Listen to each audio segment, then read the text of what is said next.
नमस्कार साथियों, आप सभी का एक और नए वीडियो में स्वागत है। साथियों, आज के इस वीडियो में हम बात करेंगे यूजीसी के बारे में। यूजीसी क्या है? यूजीसी ने एक नया नियम लागू किया है। वह नियम का विरोध क्यों किया जा रहा है लोगों के द्वारा? क्योंकि उस नियम में कुछ कमियां रह गई हैं, जिस कारण से लोग जबरदस्त इसका विरोध कर रहे हैं। इस पर जबरदस्त बहस हो रही है। आखिर उस नियम में क्या कमी है? मैं नियम इसलिए कह रहा हूं क्योंकि यह कानून नहीं है। भारत सरकार के द्वारा लागू किया गया कोई भी कानून जो संवैधानिक रूप से पास होता है उसको कानून बोला जाता है, लेकिन यह यूजीसी के द्वारा लागू किया गया एक्ट है, यानी कि नियम है, इसलिए इसको कानून नहीं कह सकते हैं। तो आखिर इस नियम में क्या कमी है जिस कारण से लोग इसका विरोध कर रहे हैं, इस पर भी बात करेंगे और साथ ही साथ आपको बताएंगे कि इसमें क्या चीज और जोड़ दिया जाएगा तो इसका विरोध खत्म हो जाएगा। क्योंकि ये जो नियम लागू किया गया है यह नियम खराब नहीं है, लेकिन इसमें कुछ कमी के कारण से लोग इसका भरपूर विरोध कर रहे हैं। तो चलिए विस्तार से जानने की कोशिश करते हैं। उससे पहले आपने इस वीडियो को अभी तक लाइक नहीं किया है तो प्लीज लाइक कर दे और चैनल को सब्सक्राइब करके बेल आइकन ऑन कर लेंगे। मेरे फेसबुक पेज का लिंक आपको वीडियो के डिस्क्रिप्शन बॉक्स में मिलेगा, वहां से जाकर के उसको भी आप फॉलो कर लें। साथियों, सबसे पहले हम जानते हैं कि यूजीसी क्या है। यूजीसी का फुल फॉर्म होता है यूनिवर्सिटी ग्रांट कमीशन, विश्वविद्यालय अनुदान आयोग। यूजीसी भारत सरकार के द्वारा देख रेख में एक संस्था है। यूजीसी एक संस्था है जिसको भारत सरकार देख रेख करती है। इसमें अध्यक्ष, उपाध्यक्ष और भारत सरकार का नियुक्त किया हुआ 10 सदस्य रहते हैं। यूजीसी का काम है कि विश्वविद्यालयों को, जितने भी भारत में विश्वविद्यालय यूनिवर्सिटी है, उनको अनुदान देना, और यूजीसी के ही नियम कानून पर विश्वविद्यालय और कॉलेज चलती है। तो आपने तो जान लिया कि यूजीसी क्या होता है। यही यूजीसी ने एक एक्ट लाया है 2026 में। 13 जनवरी 2026 को यूजीसी ने एक नया रूल पास किया, promotion of equity in higher education institution regulation 2026। इसको 13 जनवरी को लागू कर दिया गया है। अब इस नियम को लागू होते ही पूरे भारत में सवर्णों के द्वारा जबरदस्त इसका विरोध भी किया जा रहा है। यहाँ पे यूजीसी का कहना है कि इस नियम के माध्यम से जितने भी भेदभाव होते हैं, जैसे एससी, एसटी, ओबीसी, विकलांग और महिलाओं के साथ जाति के आधार पर, जन्म के आधार पर, जन्म स्थान के आधार पर, इनके साथ में लिंग के आधार पर भेदभाव होता है सवर्णों के द्वारा। यानी कि जनरल कास्ट के जितने भी कैटेगरी के बच्चे आते हैं पढ़ने के लिए यूनिवर्सिटी में या कॉलेज में, तो वे लोग ओबीसी, एससी, एसटी, विकलांग और महिलाओं के साथ में भेदभाव करते हैं। जन्म के आधार पर, जाति के आधार पर अनेकों प्रकार का भेदभाव करते हैं, यूजीसी का कहना है। जिस कारण से यूजीसी ने इक्विटी यानी कि समानता का अधिकार के लिए इस कानून को, इस नियम को लाया है। यूजीसी का कहना है कि इस नियम के लागू हो जाने से समानता का, समावेशन का और भेदभाव का जो माहौल यूनिवर्सिटी और कॉलेज में रहती है वे खत्म हो जाएगी।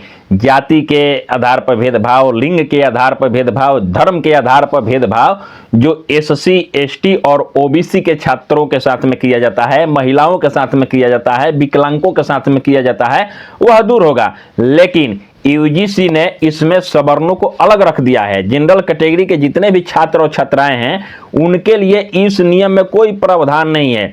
जैसे कि मान लेते हैं कि कोई भी ओबीसी, एससी, एसटी के छात्र किसी जनरल छात्र पर ये कंप्लेन कर देते हैं कि इसने जातिगत टिप्पणियां की है मेरे ऊपर में, जातिगत गाली दिया है, तो उस छात्र जो जनरल कैटेगरी के छात्र हैं उस पर कार्रवाई किया जाएगा यूनिवर्सिटी और कॉलेज के तरफ से। अब इसमें कार्रवाई कौन लोग करेंगे? हर कॉलेज में और यूनिवर्सिटी में एक कमेटी बनाई जाएगी। उस कमेटी का काम होगा कि जितने भी ओबीसी, एससी, एसटी, महिला और विकलांग बच्चे हैं उन सभी को, कोई भी जनरल कास्ट के लड़का या लड़की जातिगत टिप्पणी करता है, भेदभाव करता है, तो वे लोग जाकर के, जो ओबीसी और एसटी और एससी के बच्चे हैं, वे लोग जाकर के उस कमेटी में कंप्लेन करेंगे कि फला व्यक्ति ने हमारे ऊपर में, फला विद्यार्थी ने हमारे ऊपर में ऐसा टिप्पणी किया है, और लिखित कार्रवाई करने के लिए मांग करेंगे। तो कमेटी उस बच्चे पर जो जनरल कास्ट के हैं उस पर कार्रवाई करेगी। हो सकता है कि उसको कॉलेज से, यूनिवर्सिटी से निलंबित कर दिया जाएगा, उसका यहाँ पे परीक्षा को भी रोक दिया जाएगा, उसका सर्टिफिकेट को भी रोक दिया जाएगा। ऐसा प्रावधान इसमें लाया गया है। लेकिन इसमें कमी तो कोई नहीं है, बात सही है। इसमें कमी यह है कि जनरल कास्ट को भी इसमें रखा जाता तब न समानता का अधिकार होता। हो सकता है कि किसी ओबीसी, दलित, महादलित, पिछड़ा, अति पिछड़ा वर्ग के छात्र किसी जनरल कास्ट के छात्र को फंसाने के लिए ऐसा कर दे, झूठा कंप्लेन कर दे, तब क्या होगा? इसमें कोई ऐसा प्रावधान नहीं है जिससे कि जनरल कास्ट को बचाया जा सके। कोई भी बच्चा द्वेष के कारण भी अगर जनरल कास्ट के बच्चे के ऊपर में कंप्लेन कर देता है तो उस कमेटी, जो कॉलेज और यूनिवर्सिटी में कमेटियां हैं, उस पर बिना जांच किए ही जनरल कास्ट के बच्चे को गुनाहगार साबित करके और उसको कॉलेज से निलंबित कर दिया जाएगा।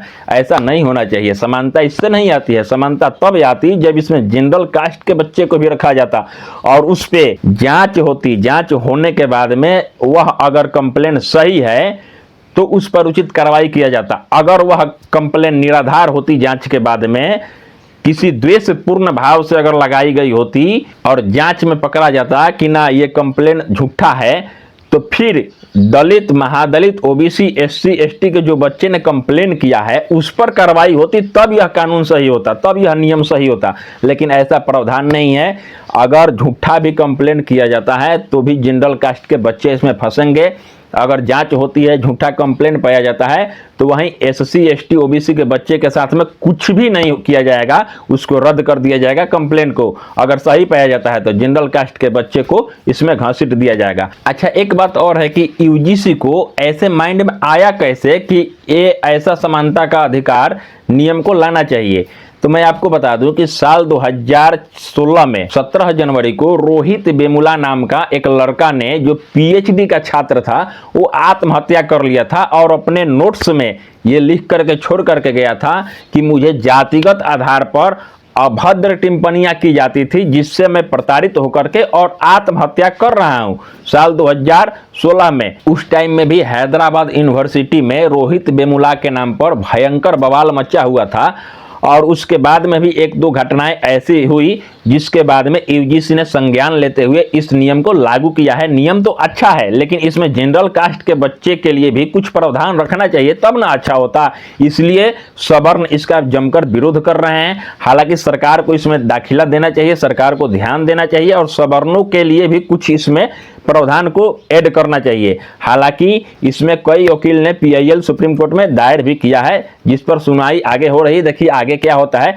लेकिन अभी जमकर सवर्ण इसका विरोध कर रहे हैं। इस कानून में सवर्ण के लिए कोई अधिकार नहीं है। मैं तो एक बात बता देता हूं कि सवर्णों के लिए इस सरकार में अब कोई जगह नहीं है। सब लोग वोट बैंक का राजनीति कर रहे हैं। हाँ, मैं मानता हूं कभी सवर्णों का पार्टी बीजेपी हुआ करती थी, लेकिन अभी जो बीजेपी है वो सवर्णों का पार्टी नहीं रह गई है। खैर, जो भी है, इस कानून में सुधार होना चाहिए और सरकार से यही रिक्वेस्ट रहेगा कि इसमें जनरल कास्ट के बच्चों के लिए भी कोई प्रावधान रखा जाए।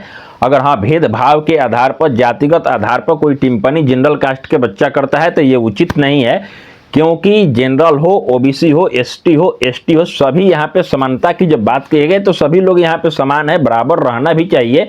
किसी के प्रति किसी का भेदभाव, जातिगत टिप्पणी, जातिगत गालियां नहीं होनी चाहिए। इसके लिए सरकार इसमें कोई प्रावधान रखे। आई होप कि मैंने जो भी आप सभी को जानकारी दिया, यह जानकारी आपको कैसी लगी कमेंट करके जरूर बताइए। चलिए मिलेंगे एक नए वीडियो के साथ, तब तक के लिए आप सभी का वीडियो देखने के लिए बहुत बहुत धन्यवाद।